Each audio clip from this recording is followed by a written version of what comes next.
Film industry एक ऐसी industry है जहां पे रिश्तों का बनना और उनका बिगड़ना बहुत ही आम बात है। और ऐसा ही वाकया पेश आया मशहूर सुप्रसिद्ध संगीतकार ओपी नैयर साहब के साथ में।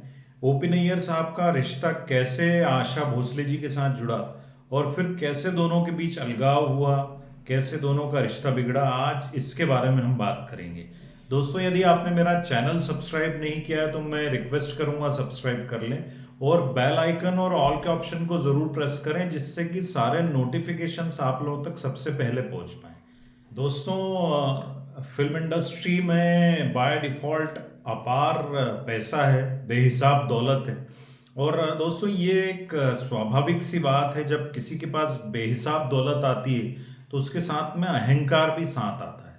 दोस्तों, 1950s के शुरुआत की बात है, 1952 में जब पहली फिल्म ओपी नैयर साहब की संगीतकार के रूप में आई और यहाँ से उनकी यात्रा शुरू हुई। वैसे 1950-49 की फिल्म कनीज से उन्होंने अपना कैरियर स्टार्ट किया था जिसमें उन्होंने बैकग्राउंड म्यूजिक दिया था। लेकिन फिर दोस्तों एक से बढ़कर एक फिल्में उनकी आई, जैसे कि बाजी, आर पार, मिस्टर एंड मिसेस 55 और बाद में एक फिल्म आई सीआईडी।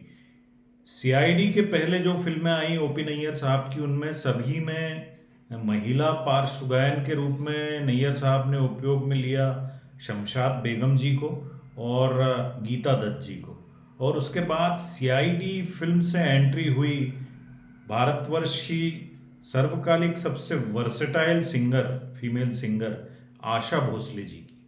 और दोस्तों, यहाँ से ओपी नैयर साहब की और आशा भोसले जी की नज़दीकियाँ बढ़ी। आशा भोसले जी पहले से ही विवाहित थीं और नैयर साहब भी विवाहित थे। आशा भोसले जी का विवाह 16 वर्ष की उम्र में गणपतराव भोसले जी के साथ हुआ था, जो कि सेक्रेटरी थे लता मंगेशकर जी के। और ओपी नैयर साहब भी ऑलरेडी 4 बच्चों के बाप थे। आशा जी के भी 3 बच्चे थे। लेकिन जब दोनों साथ मिले सीआईडी फिल्म से, उसके बाद दोनों में एक संबंध बन गया, दोनों में सामीप्य हो गया, प्रॉक्सिमिटी हो गई और काफ़ी कहना चाहिए कि गहराई तक दोनों आपस में जुड़ गए। और एक से बढ़कर एक गीत ओपी नैयर साहब ने अपने संगीत निर्देशन में आशा जी के साथ गवाए। विशेषकर जुगलबंदी की बात करें तो रफ़ी साहब के साथ बहुत बेहतरीन गीत आशा जी ने गाए हैं, जो कि ओपी नैयर साहब ने उनसे गवाए। और देखा जाए तो आशा जी के कैरियर में बहुत अहम भूमिका रही है ओपी नैयर साहब की। उन्होंने एक तरह से उनको लॉन्चिंग पैड दिया और ये सिलसिला दोस्तों चलता भी रहा। 1958 की फिल्म सीआईडी से जो शुरू हुआ तो 1972 में प्रदर्शित फिल्म प्राण जाए पर वचन न जाए, 14 वर्ष तक ये रिश्ता कायम रहा। उसके बाद दोस्तों 1972 की बात है, जब ये फिल्म प्राण जाए पर वचन न जाए में एक गीत आशा जी ने गाया था, जिसे अनफॉर्चुनेटली फिल्म में शामिल नहीं किया गया, लेकिन ये गाना बहुत प्रसिद्ध हुआ। ये गाना टेप्स में रिलीज भी हुआ था, जो कि ये है। और दोस्तों, ये गाना बड़ा सुपर हिट हुआ और देखिए आप, इस गाने को फिल्म फेयर अवार्ड मिला, जो कि आशा जी का ओपी नैयर साहब के साथ आखिरी गीत था। ये आखिरी गीत क्यों बना, ये तो एक राज ही है दोनों के बीच क्या हुआ। लेकिन जब फिल्म फेयर अवार्ड का फंक्शन था और उसमें ये डिक्लेरेशन किया गया, ये अनाउंस किया गया कि इस गीत के लिए आशा जी को महिला पार्श्व गायन के लिए ये अवार्ड दिया जाता है, तब आशा जी उस हॉल में नहीं थी और ओपी नैयर साहब थे, तो संगीतकार थे चूंकि, तो उन्होंने ये अवार्ड रिसीव किया। और जब ये फंक्शन खत्म हुआ तब नैयर साहब अपने घर की ओर अपनी कार में लौट रहे थे और साथ में उनके अजीज़ मित्र, उनके अजीज़ दोस्त एस.एच. बिहारी साहब थे, जो कि काफ़ी फिल्मों में उन्होंने नैयर साहब की गीत लिखे हैं।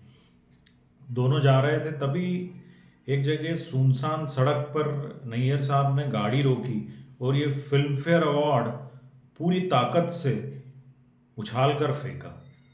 और वहाँ पे स्ट्रीट लाइट का जो खंबा था उससे जाकर के ये अवार्ड टकराया और इसके दो टुकड़े हो गए। और बिहारी साहब ने पूछा भी, नैयर साहब आपने ये क्या किया?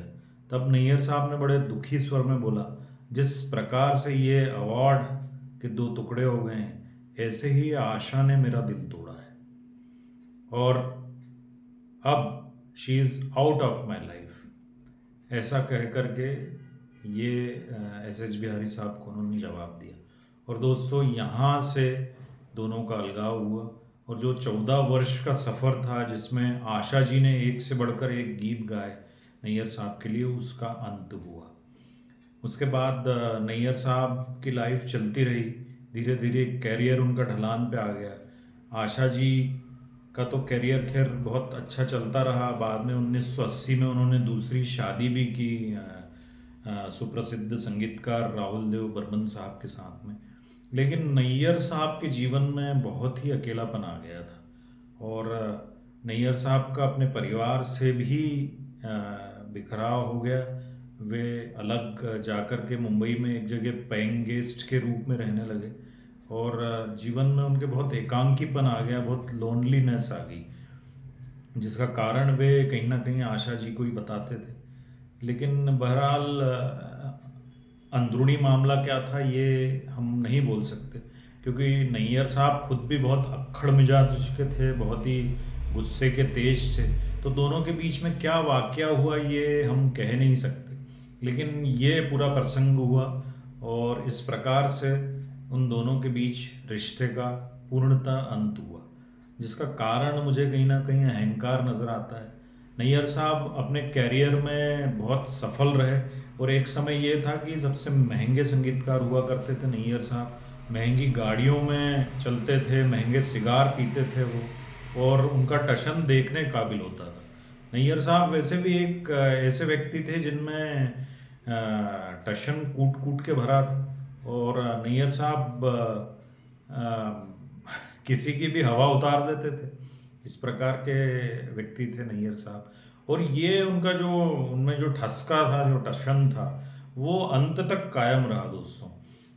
92 में वो अपने परिवार से अलग हो गए और मुंबई के एक चौल में पेइंग गेस्ट के रूप में रहने लगे और बहुत बुरी स्थिति में आखिरी समय उनका गुजरा। उनकी पूरी प्रॉपर्टी भी उनके परिवार ने ले ली और ये उन्होंने जब आखिरी दिनों में वे बीमार थे तब ये कह के गए थे कि मेरा जब अंतिम संस्कार हो तो मेरे कोई भी परिवार वालों को इन्फॉर्म नहीं किया जाए और मैं उनकी शक्ल भी नहीं देखना चाहता और ना मेरी शक्ल उनको दिखाना चाहता हूँ। तो ये फिर 28 जनवरी 2007 के दिन नैयर साहब ने आखिरी सांसें ली और उनका जीवन यात्रा, ये संगीत की यात्रा खत्म हुई। तो दोस्तों, ऐसा ये घटनाक्रम रहा और ये दुखद भी है कि दोनों महान कलाकार कैसे आपस में मिले और कैसे बिछड़े। इसके अंदर का रहस्य तो हम नहीं बता सकते कि क्या है, लेकिन जो भी है बड़ा दुखद है। पहली बात तो ऐसा होना ही नहीं चाहिए। प्रोफेशनल रिलेशनशिप में हमेशा एक डिसेंसी मेंटेन होना चाहिए। और नैयर साहब भी शादीशुदा थे, 4 बच्चों के बाप थे वो, और आशा जी भी शादीशुदा थी। और ऐसा कहते हैं कि आशा जी की जो पहली शादी जो गणपत राव जी से टूटी थी, उसका भी कारण कहीं ना कहीं नैयर साहब और आशा जी की रिलेशनशिप ही रही थी। तो दोस्तों, ये था पूरा किस्सा और मैं आशा करता हूँ कि ये आपको बड़ा इंटरेस्टिंग लगा होगा। आगे भी दोस्तों ऐसे ही किस्से आप लोगों के लिए लेकर के मैं आता रहूँगा। बने रहिए मेरे चैनल पे और मेरे चैनल को ज़रूर सब्सक्राइब करें। और दोस्तों, मैं आप लोगों से यही कहूँगा कि अपना बहुत ख्याल रखें और हमेशा मुस्कुराते रहें, प्रसन्न रहें, स्वस्थ रहें।